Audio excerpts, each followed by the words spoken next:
Thor is back with his fourth film in the MCU, Thor Love and Thunder, so let's see if it's worth your time.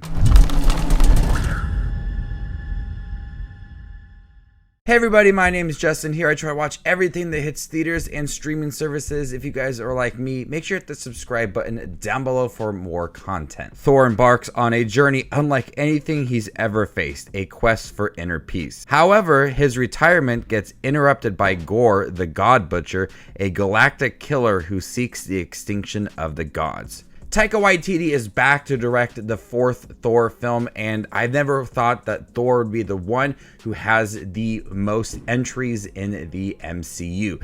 Captain America and Iron Man only got 3 films. Spider-Man only has 3 films. Thor is the only one who has 4 films. I absolutely loved Thor Ragnarok. I thought it was a great film and a shakeup from the previous 2 Thor films that I thought were mediocre at best. And if you liked Thor Ragnarok, I'm sure there's going to be a lot that you like in Thor Love and Thunder.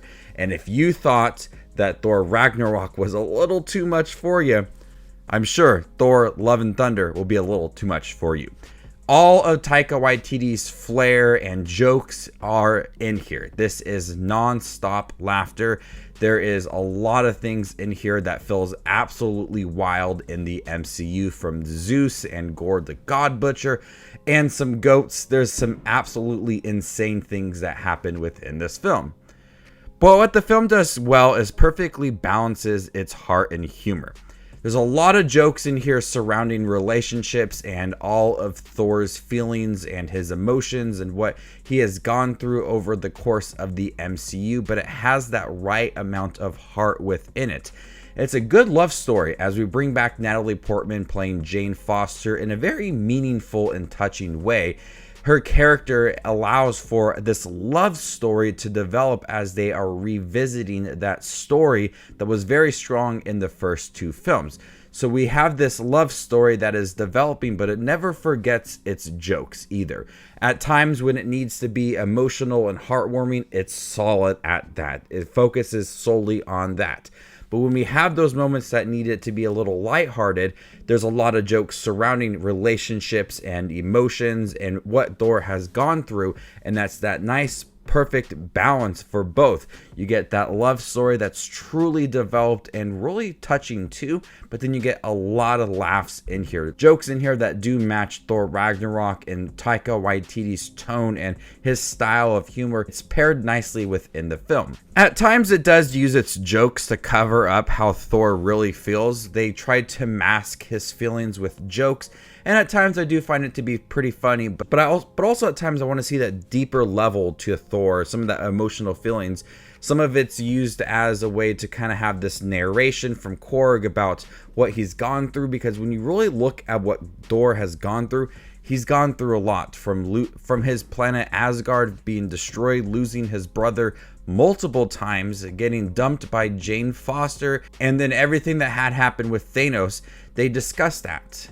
And at times they feel like it's a little brushed off to the side, because you really could have a deep, meaningful film for Thor, really facing his problems head on. And at times they do that, but also at times they cover it up with jokes. And at times I feel like the jokes are a little unnecessary, because you could have some of these deeper emotional levels for Thor as he's starting to realize things that he has gone through. And at times you feel like he doesn't want to face that. He just kind of wants to put it off to the side, have a laugh, have a good time.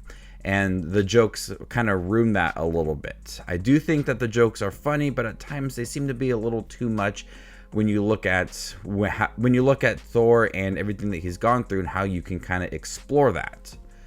Now we have Christian Bale as Gor the God Butcher. Looks great. Christian Bale is a fabulous actor, and he's very menacing in here. It takes a clever story and brings a lot of development for this character. A character that you are siding with at times. You feel that motivation for this character.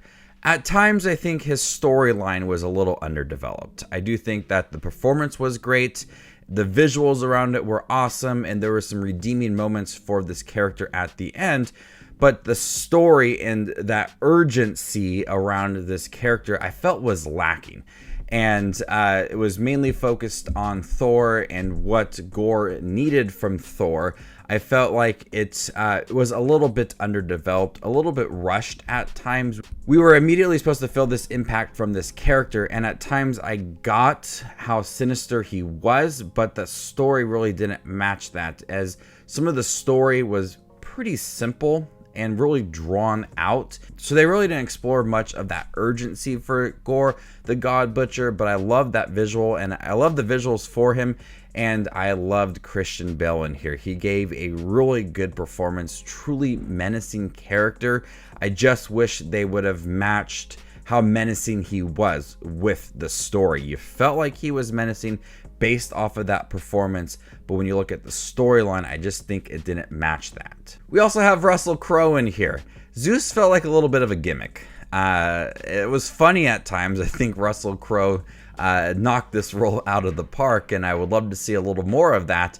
But at times it felt like it was just a gimmick, and it was just supposed to be very silly. And they talked a lot about some odd things, and Zeus was very over the top. So if they do explore that a little more, I think they could kind of get an understanding of who Zeus was. But since his character was very limited, it felt very gimmicky at times, but still pretty funny. We also have the Guardians in here. Very limited, but also very entertaining. Some of them, I don't even know if they had certain lines in the film. It's that short. But I do think that they fit nicely in here, because after Endgame, you wanted to see them interact with each other. We got that very briefly, so I would love to see something more with these two together. Now, I was very curious to see how they would bring back Natalie Portman in here, and I think they did it in a very meaningful and touching way. Like I said, it adds a lot to that love story. She was very confident in her role, and they explored that character very nicely, and how she and what she meant to Thor. If they used montages or narration to explore that relationship, I think it was very nice to see Jane Foster back in here as the mighty Thor. There was some great back and forth between these two characters, some unique powers for Jane Foster, and that development of these two characters was very strong, and it ended up having a very touching story at the end. The Thor Love and Thunder had a lot that I loved. I thought it had that nice balance of heart and humor. There was a lot of jokes that made me laugh. I also was invested in some of the relationships that were developing.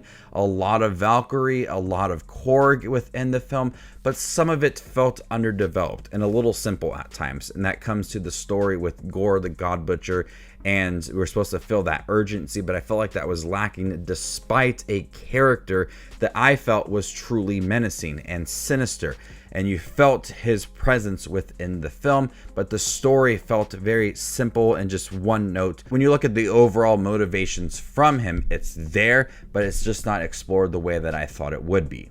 So Taika Waititi once again brings a very colorful film that's full of jokes that made me laugh, but that nice balance of heart and humor is by far my favorite thing within the film. So before giving my score for Thor Love and Thunder, make sure to check out my channel. Here I do movie reviews, trailer reactions, ranking videos, tier lists, all that fun movie related content that you see on YouTube. I do it all here, so hit the subscribe button to get it all in one spot.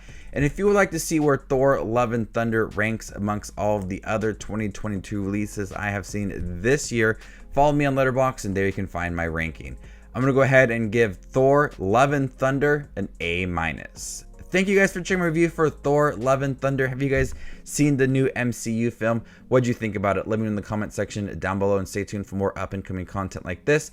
My name is Just Watches Movies, and you guys stay classy, YouTube.